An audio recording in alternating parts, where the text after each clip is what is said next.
Hello, everyone. Welcome back to OneWrestling.com Apter Thoughts. I'm Bill Apter, so apropos name for this video segment. Thanks for your comments. We'll get to that in a little while. Just want to, got a lot of stuff to talk about today. So sit back, relax, enjoy, and of course, your comments are always welcome, either under the YouTube box over right down there, or to be Apter at onewrestling.com, the number one. By the way, my last name is Apter. A lot of people seem to think my name is Aptner, A-P-T-N-E-R, and that's probably because way back Dusty Rhodes used to get on interviews and say, "My friend Wille Apner." So there's no N in my name. There's a wrestler, a veteran, who was at the National Wrestling Hall of Fame, and he came over to me. We've known each other for 40 years. He said, "Bill Apter, it's good to see you again." I said, "What did you call me?" He said, "Bill Apter." I said, "Gee, known you 40 years and you're calling me Bill Apter." I said, "There's no N in it." And he went, "Ugh, I didn't know." So no N in my name. But we'll ignore the telephone solicitors that call my phone every day and say, "Can I speak to Mr. Apter, please?" And I'll say, "There's no Mr. Apter here. It's Mr. Apter." And they'll say, "How are you spelling my name?" A-P-T-E-R. And they'll say, "Oh, Mr. Apter." I said, clunk. So if you're one of those solicitors, stop calling me. Just got back from vacation in Nashville, Tennessee. Great to see some old friends and business colleagues. Bert Prentice took really good care of me and made sure that I had the best seats in the house for the Grand Ole Opry. Great to see Bob Ryder again. Matt Porter, one of the promoters of the National Wrestling Alliance. Let's talk about the National Wrestling Alliance. Every page, so many websites, I keep seeing things that Apter or Apner, it's not, is going to be the president of the National Wrestling Alliance. He's been talking to them. He had a meeting with Bruce Tharp and this guy and that guy. Let me stop it right there, okay? Bruce Tharp and I did talk. That's it. We had a nice conversation. I said, "You ever need any advice? Feel free to give me a call." That's it. That's where it went. Are we talking further? Yeah, I mean, the National Wrestling Alliance said, "Can we call you again? Can we meet with you?" I said, "Sure. Why not?" Consultant, president, no deal's been made. Nothing at all. It's just a lot of talk right now. But I want to wish them luck with the National Wrestling Alliance, and we'll see what pans out. And you people will be the first to know if anything happens. Okay, fan comments. A lot of you left some wonderful comments, and thank you very much for showing such class and respect. Some of you made some not so nice comments, but thank you for commenting. To sit in this chair right next to Mr. Wrestle number 2 over there, that mask will change periodically. You got to have thick skin when people say things about you that you might not like. But my job is to do this, and I love it. So if you don't like what I look like, I can do this. I could put on the mask, or you could just close your eyes or just make like this is radio. That's where they say all the ugly people are in radio. But thank you all for being here. Got a lot of congratulations about the National Wrestling Hall of Fame, the award that I got, the writing award. And I brought it here today because people wanted to see it. So this is it. And I am so proud of this. I really am. Now, up on top, you see it says the Jim Melby Award. Jim Melby was the first recipient of this award, and Jim was a brilliant writer, great guy. Worked with Norman Kietzer on Wrestling Monthly and so many other publications, and did other great writing, and he died at a very young age.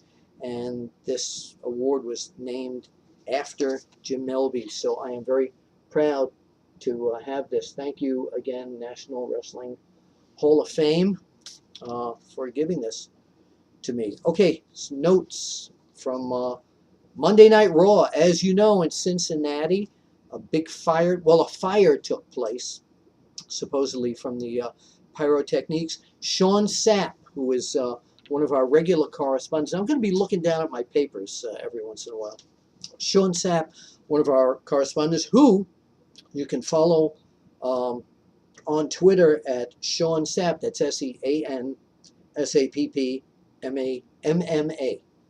He knows everything about mixed martial arts and wrestling too. Anyway, he sent a little extended report here saying the fire began moments after the doors opened. Fans were immediately evacuated, which we know because he called in a report last night. Well, if you're watching this, it might have been a few nights ago or a few months ago by the time you get to see this. And let back in without a bag check 45 minutes later. Without a bag check. Well, the fire was visible from the entrance of the arena. A dark match was held before the event. Cody Rhodes going over Zack Ryder via the Crossroads. He also continues saying the fans used any excuse possible to start yes chants. Daniel Bryan must be very thrilled with that, including a big yes chant, hearing the news that Cincinnati Reds center fielder Drew Stubbs had hit a home run and being led into the arena. Everything got yes. But when you see the prices of what sodas and all that stuff cost at the arenas, as you know, you want to say no. Says there is no truth to the rumor that Pete Rose and Kane were arguing over the big red machine gimmick, and that caused Kane to set the arena on fire. If you had heard that rumor in Cincinnati, not true.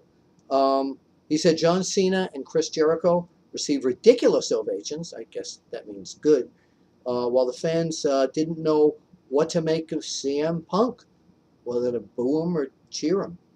It seemed like many fans weren't sure if they should be booing or cheering him, just what I said, which seems to be the direction WWE probably wants him to be. Sheamus, surprisingly, according to Sapp, didn't receive much of a reaction from this particular crowd. The Randy Orton return absolutely electrified the crowd. It electrified the people that were watching it with me as well. We were told that Alberto Del Rio's car, which is usually the signature of his entrance, which we know was not allowed in the arena due to the fire. The pyrotechnics for the show were obviously canceled as well. And I saw some complaints that you could see the TV camera guys running up the aisleway and stuff with the TV cameras. They had to change all the blocking and everything. So thank goodness nobody, as far as we know, got hurt. There was no dark match main event, but this is very important. John Laurinaitis, who's no longer in the position of Vice President of Talent Relations legitimately, entered the ring with a chair and attacked John Cena. Wow. Cena recovered, delivered the attitude adjustment to Johnny and to the Big Show. So, Sean Sapp, thank you. Always great to hear from them. So, some more stuff about Raw. My thoughts here. Now, I had some printing problems there. You can't see this, but this is all messed up, so I'm going to try and plod through it. First of all, I think AJ did better than I thought she was going to do as the general manager. She came across really well. Now, I wondered what they were going to do 3 hours every week, how we were going to sustain it when sometimes 2 hours seemed a bit arduous. Most times not. I've got to say, I've always enjoyed watching Monday Night Raw. But 3 hours each week, one of the things that I liked about the new 3-hour show is that some of the matches were longer. Yay for longer matches. So a little more quality so we can increase that pro wrestling match attention span. When Punk was sitting talking to Jerry Lawler at the beginning, I liked that whole situation. Actually, I think they should do that every week and have somebody just sit there in front of Michael Cole and Jerry Lawler and sit there and either complain or whatever. Anyway, Punk hates, as you know, that The Rock is being promoted in his segments, and there are a lot of people who still don't like the fact that The Rock is a part-time guy, and when he comes in, everybody else is like, hey, I came here to see The Rock. So I'm sure there'll be more of CM Punk's complaints as the weeks go on. What did you think of Vicky Guerrero as a Brodus Clay dancer. Should we put Vicky in one of those Brodus Clay dancer girl? No, we don't want to see that. Damian Sandow, I'm starting to get impressed with him. He looks to me, and with all due respect, like the late Chris Cannon in the face. Anyway, he attacked Brodus Clay, left him lying, and I think what happened there, the reason that he attacked Brodus Clay was because seeing Vicky Guerrero out there dancing just made him angrier. The replay of the Triple H fiasco, not so bad this time, and I'll tell you why. Here's my afterthought on that. Last week, Triple H made Brock Lesnar back off, and they showed Lesnar standing up the ramp, retreating with Paul Heyman. Now, Triple H against Brock Lesnar for the big match at SummerSlam, you want to have that fear that Lesnar might be able to kill Triple H, which he probably can. No offense if you're watching this, Hunter. But the guy's mean.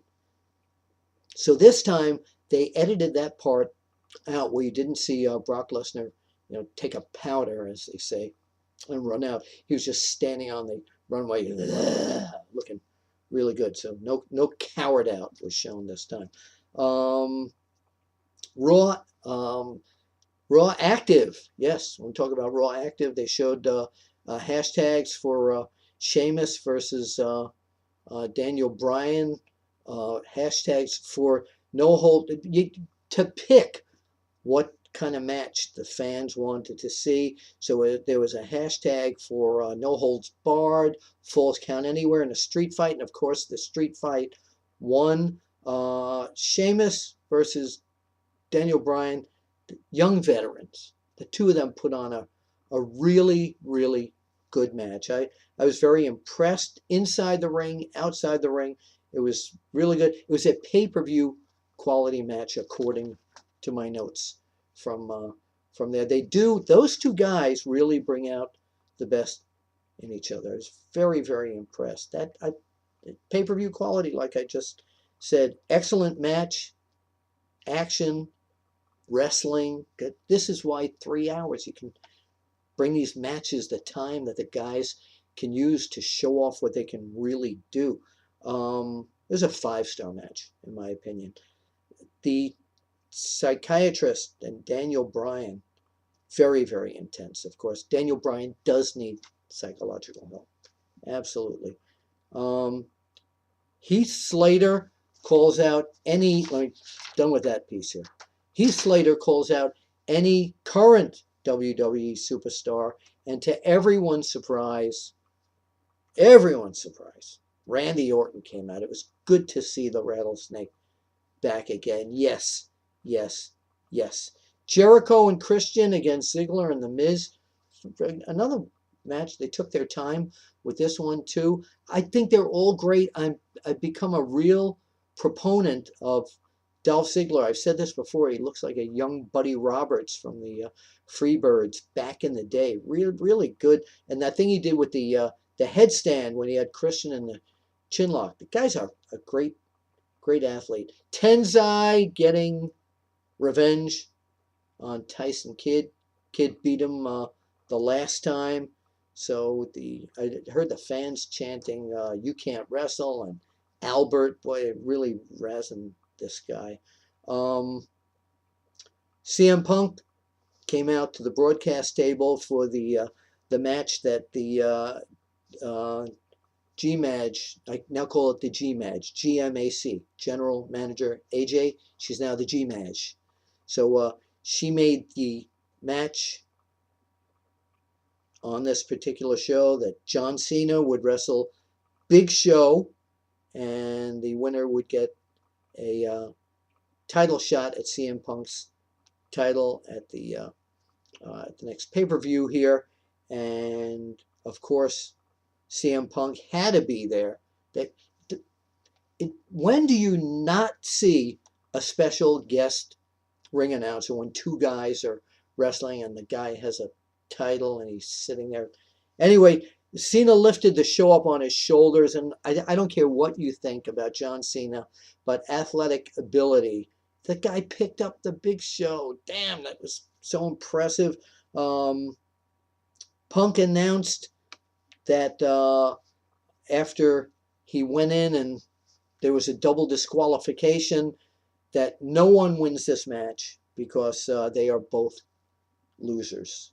So G-Mac came out and said they are both winners, both Punk and the Big Show, because at SummerSlam, they will both be in the title match. It will be Cena and Big Show in a triple threat match against the champion CM Punk, WWE champion. Punk did not like that, argued with AJ, and said he demands respect. They did announce that Atlanta, let me go back. Hell in a Cell would be in October at Phillips Arena in Atlanta, Georgia. So let me know your thoughts on Raw and the pyrotechnics fire and that great match that Daniel Bryan and Sheamus put on, the tag team matches. Good stuff.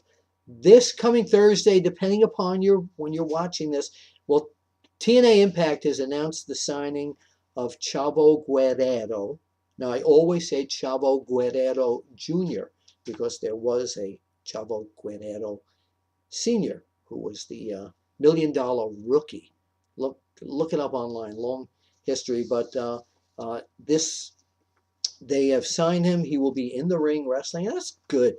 I always thought he was a really good wrestler. Just reading, don't forget to go to TNAWrestling.com, of course, to get all the news about TNA Impact. And let's see what else here. There will be a huge Bound for Glory series main event with Olympic gold medalist. You know how that is. You know who that is, not how that is. Kurt Angle, and he will battle Cowboy James Storm. So Brooke Hogan, the TNA Knockouts executive, will make her return to Impact as well. And her dad, Hulk Hogan, the immortal Hulk Hogan, should be there. Knockouts action, which is under the banner of Brooke Hogan. Mickie James versus Gail Kim versus Madison Rayne versus Tara. Four-way #1 contender match for a shot at the Knockouts Championship. So that's Thursdays, Impact Wrestling live, 8 o'clock, 7 o'clock, but 8 Central Time from where we're sitting here right now. So that's all the Apter's Alley for right now. We will have more news for you, of course, next week. Thanks again. And listen, I'm not getting out of here without telling you. One of the things that I did in Nashville, Tennessee, as a tourist, great place to go, by the way, tour. I mean, it's so historical, and the music, country music, rhythm and blues, get a little of everything there. But one of the things I saw that you all know, and if you don't, that I'm a huge Jerry Lewis supporter. He's the original Nutty Professor, not Eddie Murphy. And Jerry Lewis, for years, has said that he was going to do a Broadway play of the Nutty Professor, a musical. It never happened, but finally, it's happened. It's not on Broadway. It happened to be, and I swear I did not plan my vacation on this. It happened to be in Nashville at the Tennessee Performing Arts Center the week that I was there, and I went to one of the previews, and here's the playbill, and it was pretty good. Hopefully it'll make it to Broadway. And Jerry Lewis came out at the end and thanked everybody, so it was great to see one of the non-wrestling legends that I admire. So until next time, for Apter Thoughts, just hanging out here in Apter's Alley along with Tail.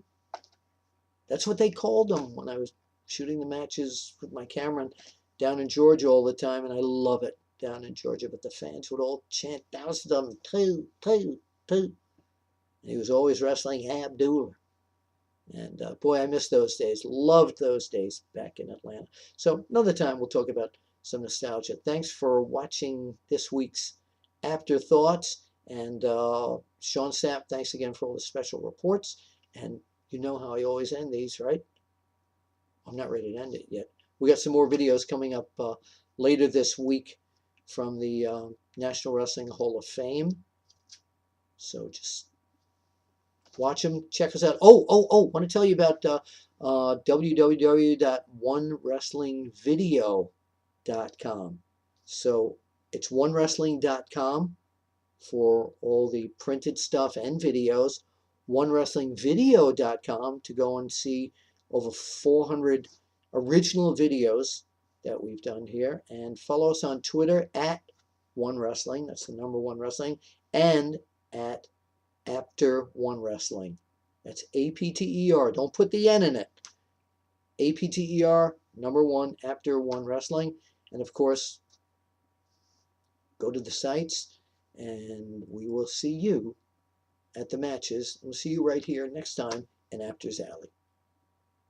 That's a wrap. It's a wrap? Okay, no, I'm not going to wrap. I'm not going to wrap. That's it.